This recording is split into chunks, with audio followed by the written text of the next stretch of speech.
I just wanted to welcome Austin Rivers, who is the founder and CEO of Knit the Rainbow, to chat a little bit about the organization and all the amazing work that you are doing. As you know, we just kicked off an accessories drive for Knit the Rainbow that's going to run from now beginning of September through mid-December. So we're hoping to be able to make and collect as many items for the organization as possible. But although people hear me talk about Knit the Rainbow a lot, I thought it'd be great to hear from straight from the horse's mouth in terms of the organization and the work they're doing. So before we get into Knit the Rainbow, I always like to start with everyone's fiber origin story and sort of how you came to this community. Thanks, Gary. First of all, thanks for having me. I'm so excited to be here and talk with all the lovely folks that are listening in. So thanks for tuning in if you're watching. And thanks for having me. So like Gary said, my name is Austin Rivers, and my fiber origin story is based in Japan, actually. So I was working on a tour when I was an actor before the pandemic. And I was performing with Disney. It's a tour called Disney on Classic. And it's 8 American singers and a 60-piece Japanese orchestra, and you tour all over Japan for about 4 months singing Disney music. I'm from Central Florida, so like that was like my bread and butter. Singing Disney music was like wearing a tux, singing on top in a stage in front of thousands of people. It was awesome.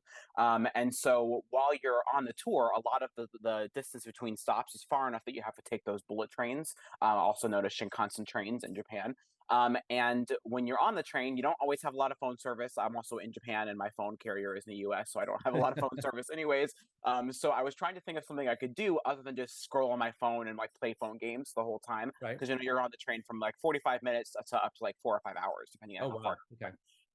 So I'm on the train and I see one of my castmates knitting. And I asked her at the time, I was like, hey, that looks like a fun thing I could do on these bullet train rides. Would you mind teaching me? And she was totally down, as most crafters are, to teach the craft. No surprise there. And she took me to the equivalent of like a dollar store in Japan, kind of like a 100 yen store. And we picked up some super cheap acrylic yarn, some bamboo needles, and then she taught me how to make my first scarf. I started with 40 stitches and somehow ended up with 88. So it looked more like a shawl. That was like, it was like kind of like a flag or a shawl kind of moment. And then it was all down history from there. That was 2018. Okay. So just really right before the pandemic. Right before the pandemic. Yeah, it's been about 5 years now that I've been knitting. So you're a knitter. Do you also crochet or just? I don't. I have tried to pick it up. My boyfriend is the crocheter between the two of us. He crochets and I knit. He also knits a little bit as well, but I'm the primary. And he tried to teach me, and it didn't work very well. I can't get the tension for some reason. It's also a hard thing to learn from your partner. So maybe if I went to a class, it might be a little easier. But for now, I'm sticking with the knitting. Nice. Yeah, I started knitting, and then right before the pandemic, took some lessons on crochet, and it's still I do it. It is always like it feels like the first time almost every time I pick it up. I have to like re kind of but then I get into it and I'm like, oh my gosh, it's so much faster. That's what I'm always jealous because he finishes something in a night. Here's a hat. And I'm like, well, okay, I'll take back in 2 weeks with my hat. Nice.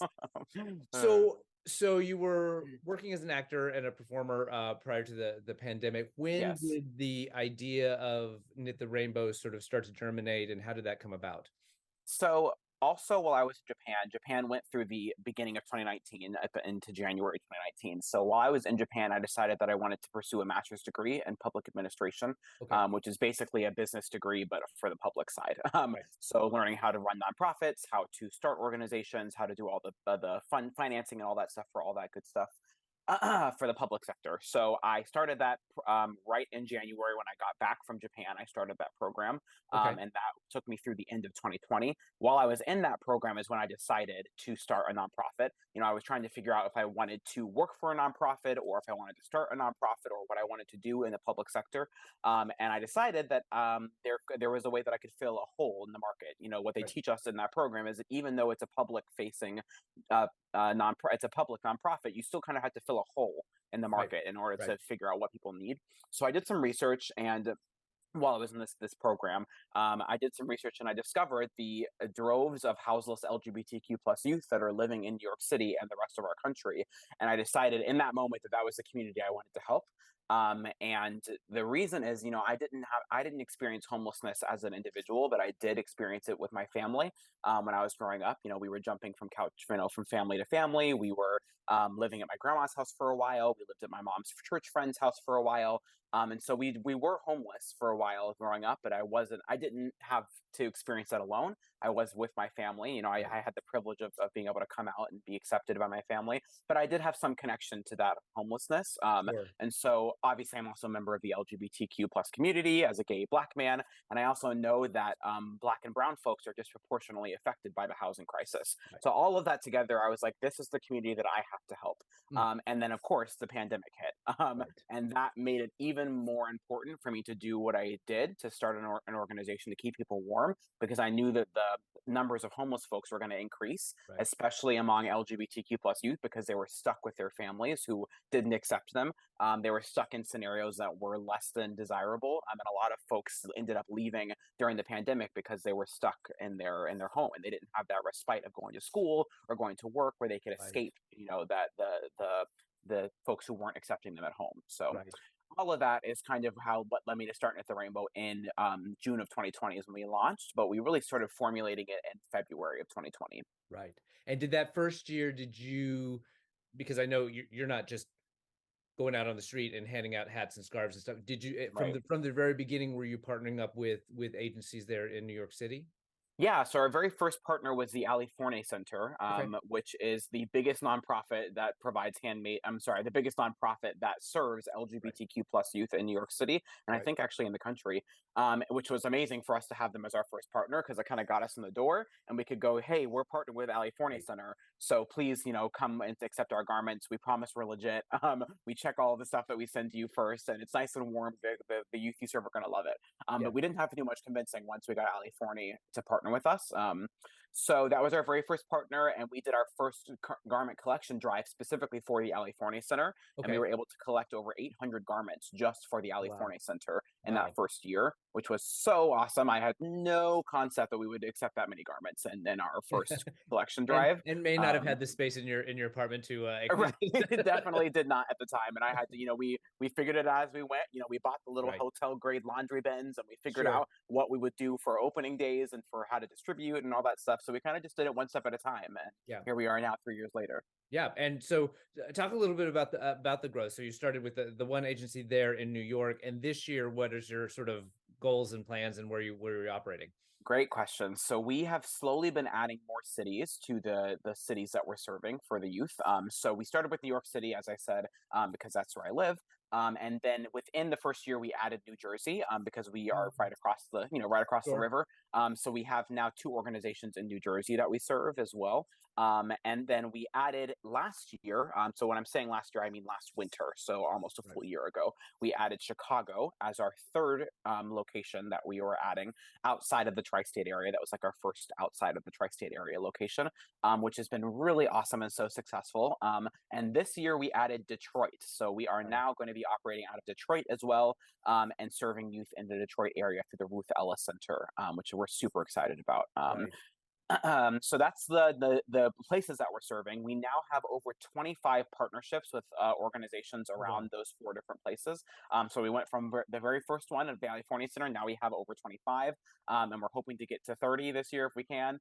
And it's been crazy Yeah. to see how many garments we've collected and distributed throughout that time. Do you have a goal in terms of numbers of garments that you are hoping to distribute this year?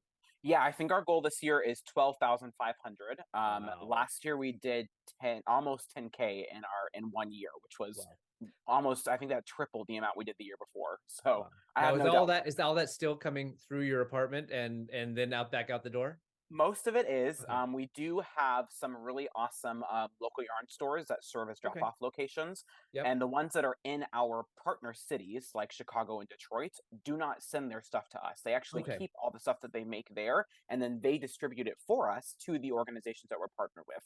Oh, So that's our amazing. four yarn shops in Chicago, and then our one yarn shop partner in Detroit collect and keep and then distribute Right. in those areas. But still, a large majority of the stuff will come through my apartment slash at the Rainbow's office here in New York City.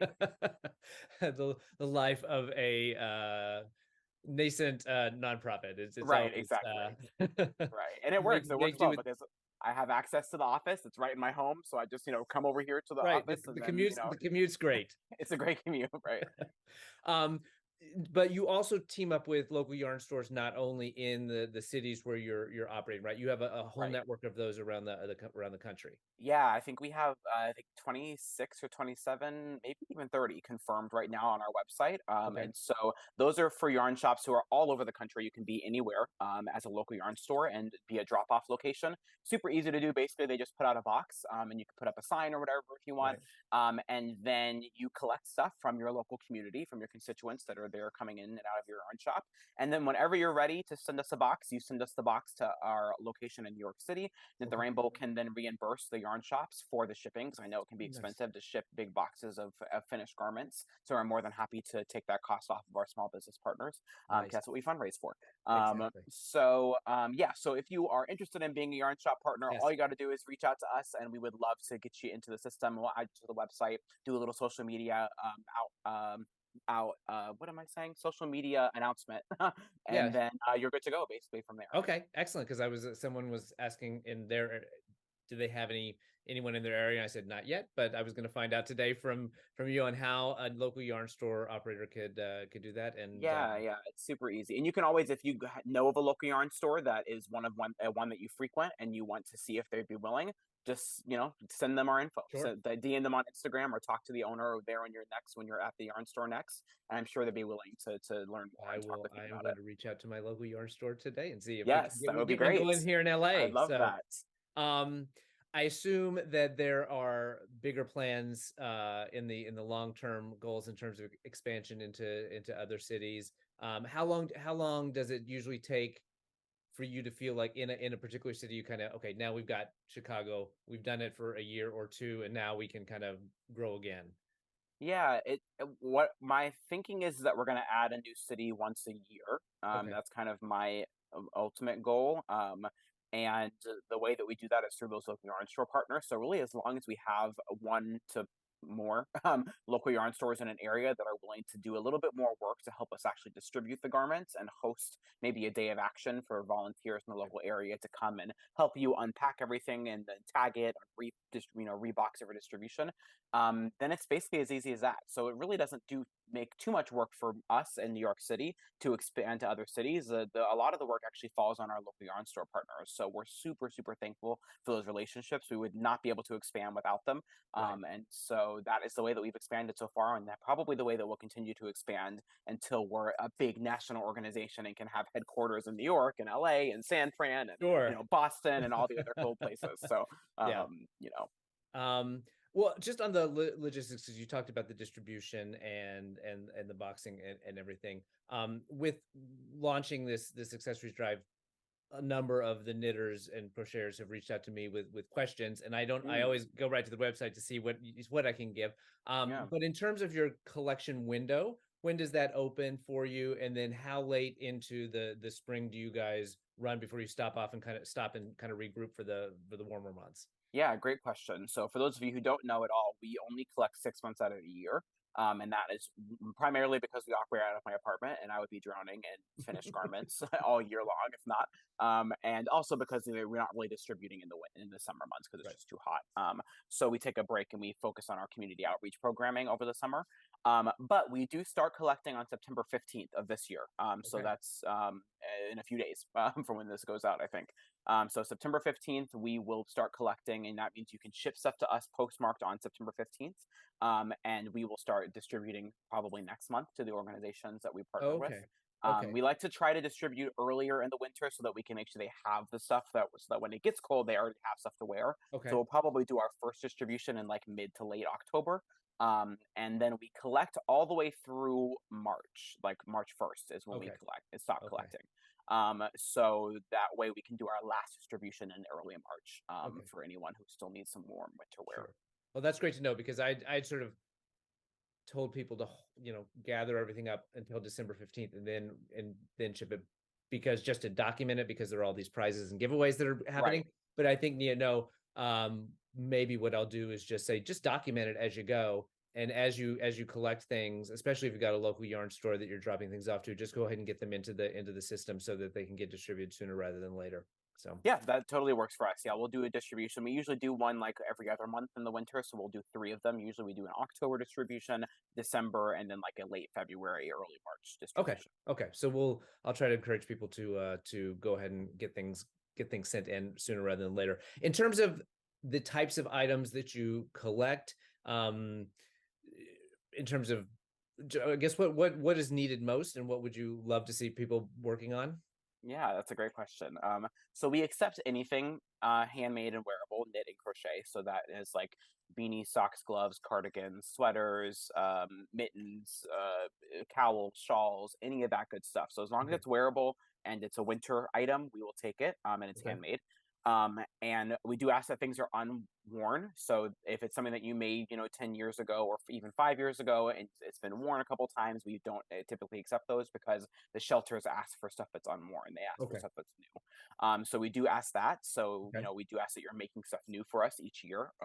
And of course, you can make stuff for us and pile it up as long as you need to, as long as it's unworn. So that's totally fine with us. okay, And then we do ask that you just be careful of pet dander. So just make sure that if you're, sending us stuff, and if you have pets, I do myself, that you're, washing it or, vacuuming it, or finding a way to make sure that it's allergy free, because I'm sure a lot of the folks that we serve have different allergies. sure, So just do the best that you can to make sure that when you're packaging it up to send to us, that you're trying to remove any allergens if you can. okay, So yeah, anything handmade wearable. We always need more of the smaller accessories like socks, ear warmers, and mittens and gloves. okay, Um, Obviously, I know as a person who loves to make socks that socks take a little longer to make, so I understand why we don't get as many of those, and they're a little harder to make. But that is the actual number one item requested from homeless shelters is socks and underwear. We don't accept underwear because wearing handmade underwear isn't the most comfortable thing all the right, time. So, but socks, yes. So if you love okay, making socks, or if you want to challenge yourself to learn to make socks, we will take them. If you have little mistakes in there, don't worry, we'll still take them. They don't have to be perfect. As long as they're wearable and warm,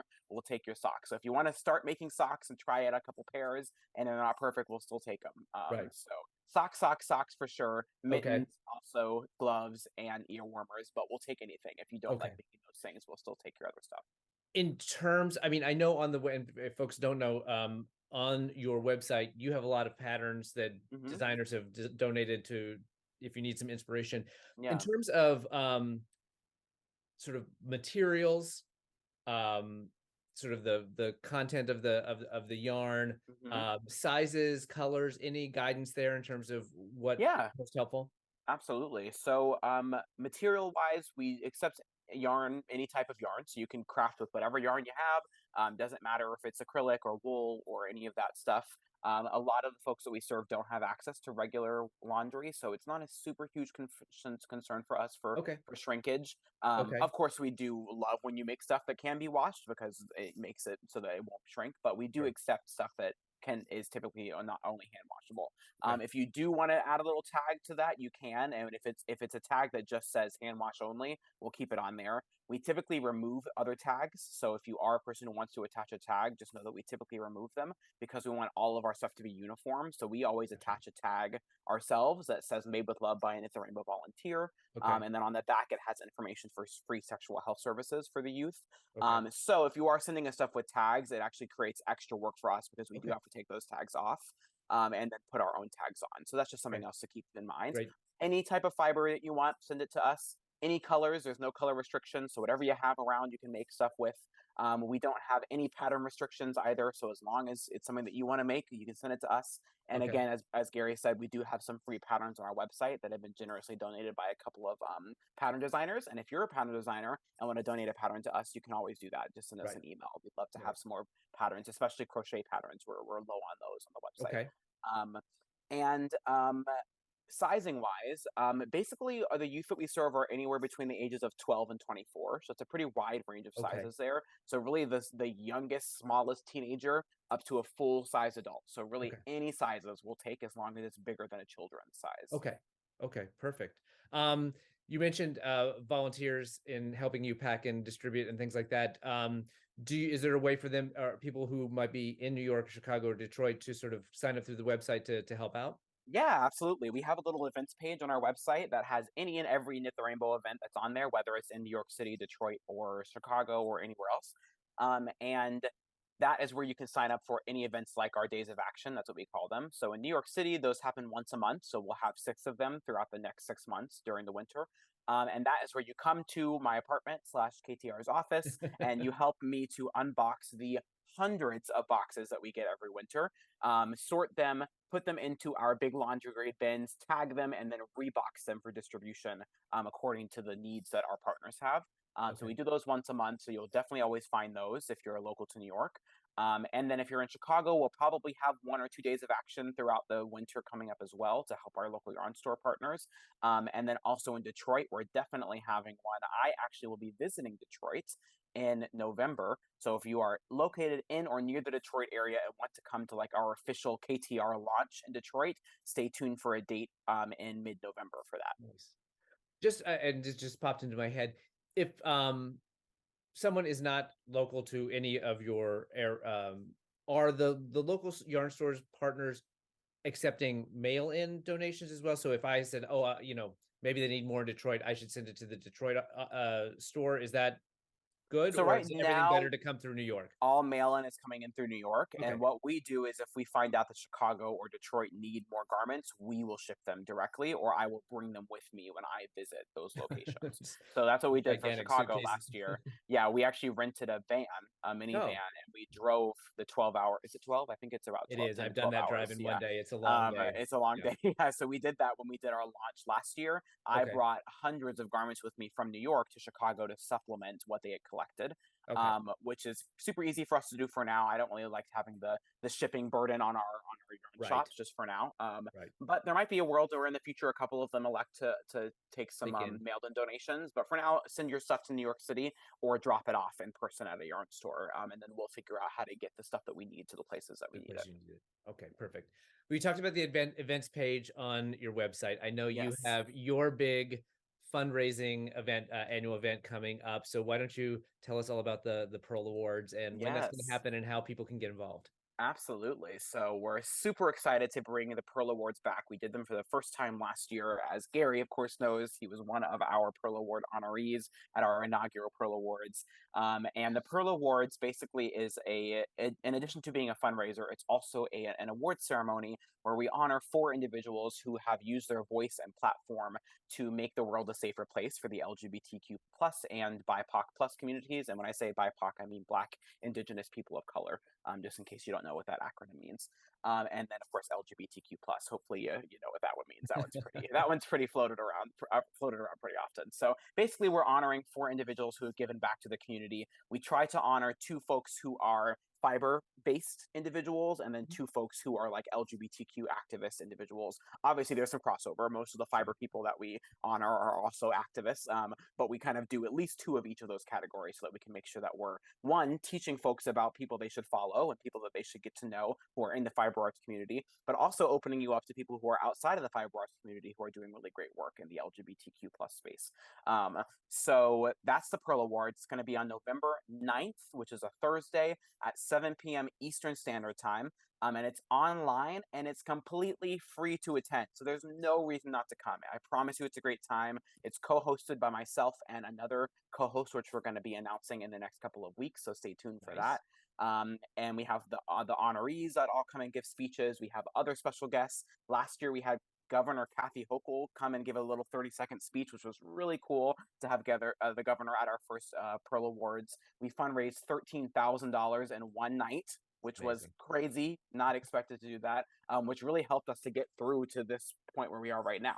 You know, that money that we fundraised kind of helped us to get Knit the Rainbow through the next 6 or 7 months. So it really is so helpful for us and important for us to have this fundraising moment for us, because when we do these big fundraising nights, it really does help us over the next couple of months. You know, we Sure. don't have our regular fundraising monthly is great, but it's not enough to keep our operations going for a long period of time. Right. So we do have to have those big fundraising events where we collect a lot all in one time. And through by doing that, we have a silent auction. We have some really fun auction events usually, auction items that you can bid on. Stuff that's fiber based, stuff that's not fiber based, stuff that's sports based or restaurant based or food industry based. So we have lots of different items there. We always have a raffle as well, and you can buy your raffle tickets ahead of the event. So like I said, the event is free to attend, but if you want to buy raffle tickets, you can on our event website. So then that would be a cost for you. So that's the only thing that makes it costly is if you buy a raffle ticket. Right. We usually have at least 15 to 20 raffle items that we give away. So it's definitely worth it to join in because we have about, I think we had like a little over 100 people there last year. So you have a pretty good chance of winning something Yeah. if you're in the raffle. And we have different tiers for the raffle. And then there's also sponsorship. So if you're a small business owner or if you're an individual who wants to make more of an impact, you can always become a sponsor of the organization and I'm sorry, of the event, and you get different things depending on what level sponsor you are. You Right. get a shout out on the sponsorship page, all the way up to being able to make an announcement or to give a speech at the actual pro awards, depending on your level of sponsorship. So Right. all that information can be found on our website, on our events page, which is what we've been talking about. And actually, if you go to our website, it'll pop up right when you go there. We have it set up so that as soon as you visit our website, you'll get a little pop up on the page that says "Come to the Pro Awards," and it gives you all the information there. And our It's a great night. It was really, really fun. I'm not just saying that because I was one of the awardees, but it was a really fun event. Lots of giveaways and fun things along the way. Also, if you're one of my dyer friends or maker friends, and you have some things that you'd like to throw into the raffle or the silent auction, hit Yes, Austin please send us an email or a DM up at the on website. Instagram. Yeah. But yeah, it definitely take the evening, grab a glass of wine and tune in because there's some really amazing stuff. You'll hear more about the organization and the agencies and things that Austin's working with. So it's a Yeah, really fun event. So thanks, I Gary. think Yeah, I always have a good time. I think that was all I had. Is there anything that we sort of missed in terms of the Knit the Rainbow story and how folks can get No, I involved? don't think so. I can, name some of the places that you can find us. So you can find us. Our website is Yes. www.knittherainbow.org. That's knittherainbow.org, all one word, as it's a website. And then our Instagram and Facebook handles are at Knit the Rainbow Inc. So INC at the end. And then we're also on Threads, which is connected to our Instagram. So you can find us there on Knit the Rainbow Inc. as well. And I will link Um, all of that in the show notes down yes. below as well. So that will be there for folks to click through and to find you. But I really Yeah. appreciate you taking the time out of your busy schedule to sit down with me. I hope we can help you hit that. Oh, did you mention on the Pearl Award how much you're trying to raise this year? You raised 13,000. Yes, we're trying to raise 17.5K this year. Okay, 17.5. so let's help them hit 17,500, help them Yes. hit their 12,500 garment distribution. And if you haven't clicked on my document on my accessories drive and like all the prizes and things that are happening through that, definitely do that as well. But Austin, thank you so much for doing this and sitting down with me. I really appreciate it. Yeah, thank you so much, Gary, and thanks everyone for listening. Okay.